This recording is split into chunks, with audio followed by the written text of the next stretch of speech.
በጣም ጫፍ ላይ ደርሷል። በቃ በጣም ድብልቅልቅ ያለ ጦርነት ውስጥ ሊገባ ጫፍ ደርሷል። በሪክ ማቻርና የምህረት አዋጅ አውጇል። ከአገዛዙ ራሱን ነጥሎ ለሚመጣ ያለምንም ሁናቴና ምንም አይነት ይሄ ነው የሚባል ተጠያቂነት አይኖርም። አማራጭም ተሰጥቷል። አማራጩ እታገላለሁ ብሎ የሚቀላቀል ካለ ይታገላል። መውጣት እፈልጋለሁ የሚል ካለ እንሸኘዋለን፣ ይሄዳል። ወደ ቤተሰቡ መሄድ እፈልጋለሁ የሚል ካለም ወደ ቤተሰቡ ይሸኛል። ነገር ግን የዚህ ሰራዊት አካል ሆኖ ወደ ህዝብ እየተኮሰ ከዚህ በኋላ እንደዚህ አይነት ተደጋጋሚ የምህረት አዋጅ አውጀን ስናበቃ ሲቪሊያንን እየገደለ የምናገኘው ላይ ከዚህ በኋላ ተመሳሳይ ነገር አንቀጥልም የሚል በደንብ ማስጠንቀቂያ ተሰጥቷል። እርምጃው ወታደራዊ እርምጃዎቹ ጠንከር ይላሉ ነው። ከዚህ ቀደም ይሄ ወጥ የሆነ የድርጅት መዋቅርና ቅርጽ ስላልተፈጠረ ነው እንጂ አሁን በሲቪሊያን ላይ ጉዳት ያደረሰ ስለተማረከ ምንድን ነው ምግብ አብልተ ምናምን ብቻ መሸኘት አይደለም። ሲቪሊያን ላይ ጉዳት ያደረሰ የጦር ፍርድ ቤት አቋቁሞ ዳኝነት ይሰጣል። በጦርነት ሂደት ውስጥ ከግንባር የተማረከ ሰው የምርኮኛ አያያዝ ዲሲፕሊን ተጠብቆ ዓለም አቀፍ ሕግ ተከብሮ ይቀጥላል። ነገር ግን በጦርነት ግንባር ላይ ሳይሆን ሲቪሊያን ላይ የታቀደ ፍጅት እየፈጸመ ያለን ግን ወንጀለኛ የጦር ወንጀል ነው እየፈጸመ ያለው። ይሄንን በመደበኛ የጦር ፍርድ ቤት አቋቁሞ ባለሙያዎች ሰይሞ ተገቢውን ፍርድ ወደ መስጠት ነው የሚካሄደው። እስከ ዛሬ ለነበሩት ምህረት አድርገናል።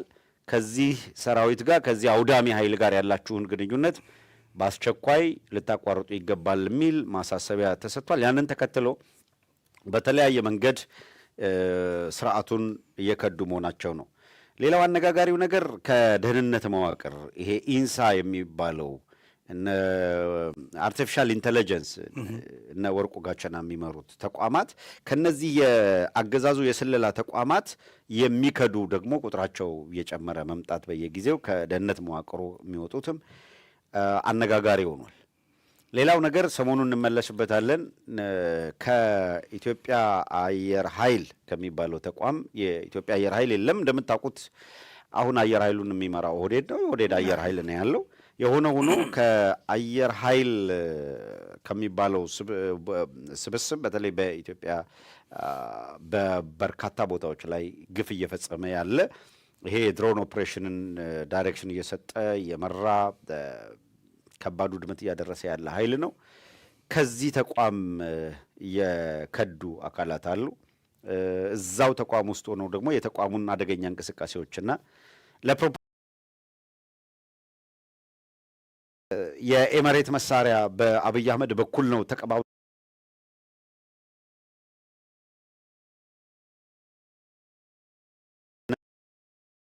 እዚህ አካላት በቀጥታ ከኤርትራ እና ፒኤልኤፍ ወዘተረፈ የተሰለፉበትን ካምፕ ከዚህ ቀደም ስናቀርበው በነበረው ጆይን ማድረጋቸው አይቀርም። አንዳንዱ እዛ መካከለኛው ምስራቅ ላይ ጦርነት ካለ የራሳቸውን ጦርነት ይከላከላሉ ወይስ እዚህ የሚል አለ። ይህም ስህተት ነው። የመካከለኛው ምስራቅ ላይ ጦርነት ገጥሟቸው እየተዋጉ ቢሆን እንኳን እዚህ በምስራቅ አፍሪካ ቀጠና ላይ ነጥብ ጣሉ ማለት እዛ የሚደርስባቸውን አደጋ ጨመረው ማለት ነው። ስለዚህ እንዳውም ሞር እዛ መካከለኛው ምስራቅ ላይ ያለውን ቀውስ መሰረት አድርገው ይሄ ቀውስ እየተባባሰ ሲሄድ አብይ አህመድ ጦርነቱን ከለኮሰው እዚህ ያለው በምስራቅ አፍሪካ ያለው ግብግብ በጣም ነው የሚጨምረው። እዚህ የበላይነት ለመያዝ ቀይ ባህር ላይ የበላይነት ለመያዝ የገልፍ ሀገራቱ ግብግብ ምስራቅ አፍሪካ ላይ ይመጣል። ሲመጣ አሁን በምናየው አሰላለፍ እነማ ከባጋ እንደሚሰለፉ ግልጽ ሆኖ ወጥቷል ማለት ነው። እንደዚህ አይነት አስቸጋሪ ሁኔታዎች መጥተዋል። አሰላለፉ ላይ ድብልቅልቅ ነው የሚለው። ለምሳሌ እስራኤል በዛ አሁን ባለው ሂደት አይተህ ከሆነ ኢራን ላይ ጥቃት በመሰንዘሯ እስራኤል እነዚህ በሙሉ የገልፍ ሀገራት ኤመሬት በል፣ ኳታር በል፣ ባህሬን በል፣ ኩዌት በል፣ ኢራቅ በል፣ ዮርዳኖስ በል እነዚህ በሙሉ የተጠቁ ስለሆነ ከአሜሪካና ከእስራኤል ጋር ተመሳሳይ ፔጅ ላይ ነው ያሉት። ለምን? በኢራን ስለተመቱ ማለት። ወደዚህ ሲመጣ ግን ይሄ ቡድን ራሱ ይከፈላል ለሁለት። ሲከፈል ኤመሬት ለብቻ ከእስራኤል ጋር ተመሳሳይ መንገድ ላይ ይቆማሉ። በፍላጎት በያዙት ፍላጎት በናሽናል ኢንተረስታቸው የተለያየ ነው። እስራኤል የምትፈልገውና ኤመሬት የምትፈልገው በቀይ ባህር ላይ ይለያያል። ነገር ግን ኤመሬትም እስራኤልም በቀጠናው ጥቅማቸውን ለማስከበር አብይ አህመድን ሊያግዙት ይችላሉ ነው። እነ ሳውዲ አረቢያ፣ ኳታር፣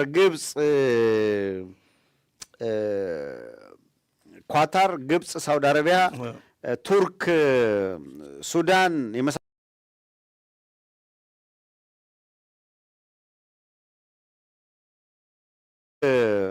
ሱዳን የመሳሰሉት ደግሞ ተሰብስበው በዚህኛው ወገን ነው የሚቆሙት።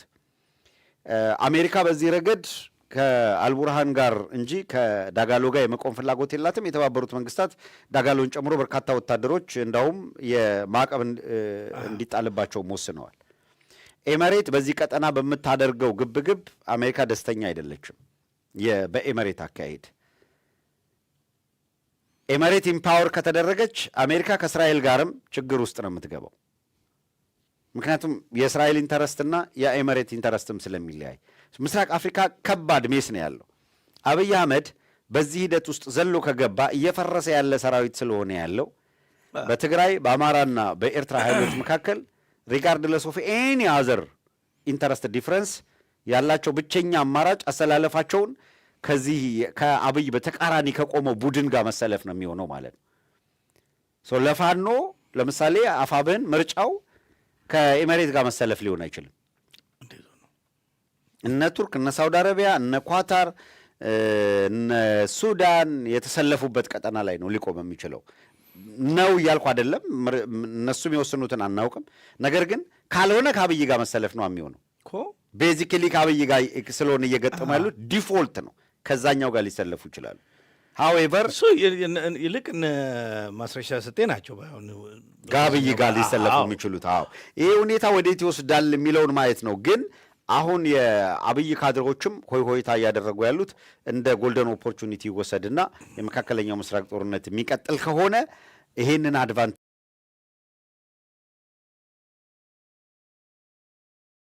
እንውሰድ የሚል ነው። አይ ቲንክ ሌሎቹም አካላት ይሄ ጎልደን ኦፖርቹኒቲ ነው የሚሉ ነው አረጌ የምረዳው። የኤርትራም ይሁን የትግራይም ቢሆን የአፋብህንም ይሁን በነገራችን ላይ እነዚህ ብቻ ሳይሆኑ ቤኒሻንጉል ላይ በርካታ ቀበሌዎችን ቁጥጥር እየተቆጣጠረ ያለ ታጣቂ ገፍቶበታል። በተመሳሳይ ሁኔታ ይሄ ደግሞ ቀበሌዎችን ነጻ ያወጣ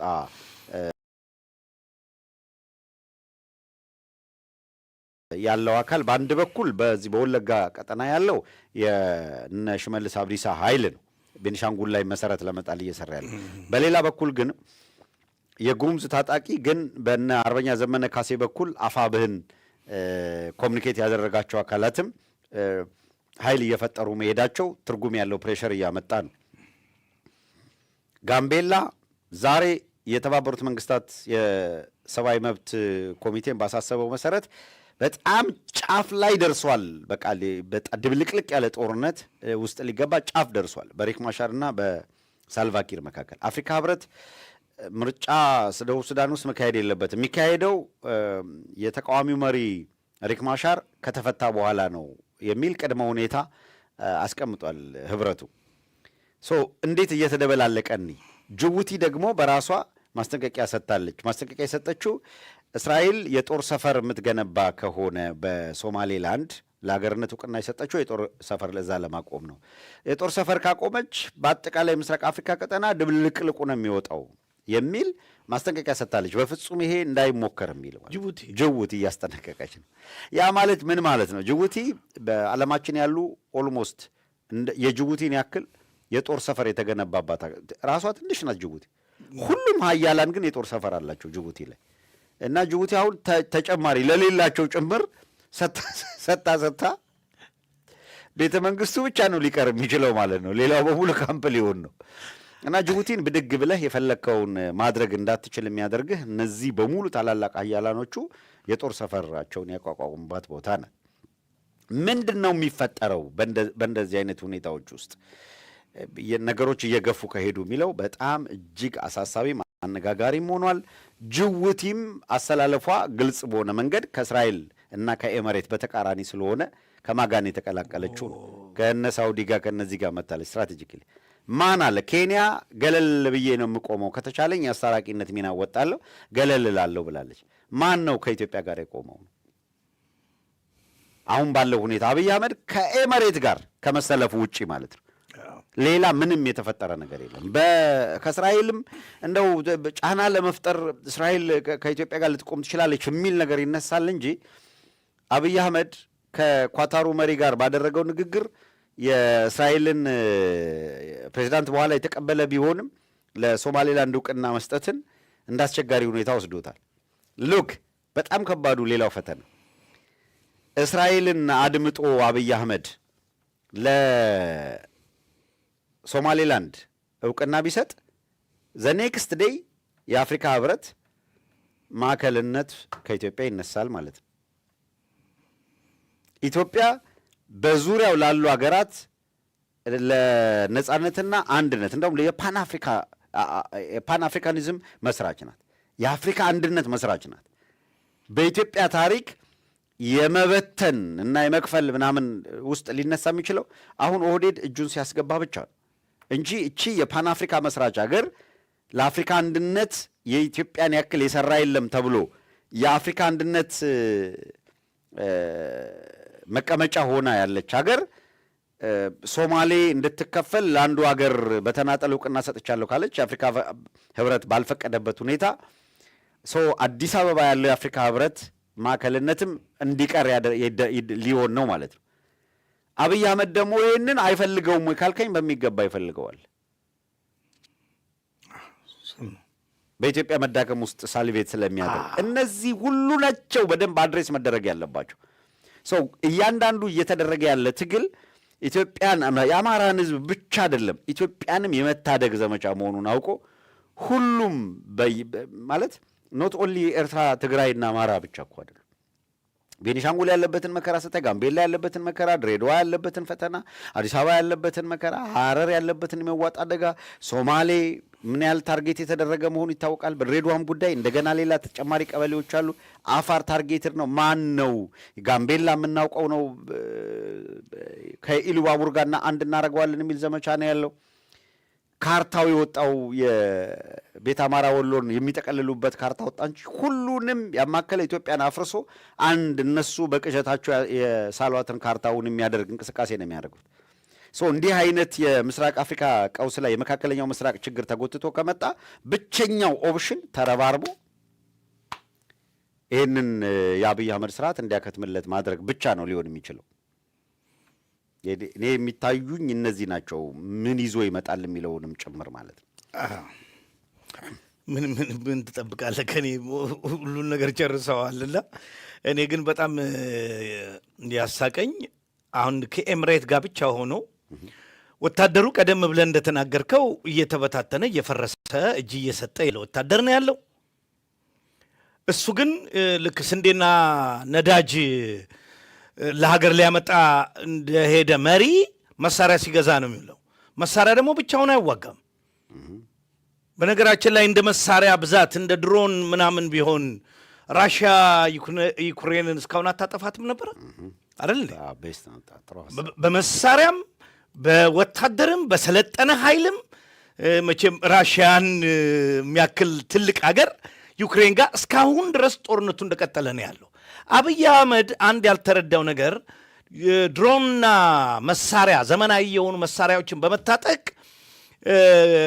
እንግዲህ ከትግራይ ማነው ከኤርትራ ጋም ከፋኖ ጋም ከትግራይ ኃይልም ጋር ለመዋጋት እንግዲህ ይሄ ዝም ብሎ ቁጥር ስፍር የሌለው እየታፈሰ የሚመጣ ወጣትን አሰልጥኖ ወደዛ እያጋዘ ነው ያለው። በዛ እውነት አሸናፊ ሆኖ በዚሁ በመንግስትነት ይቀጥላሉ? አይመስለኝም።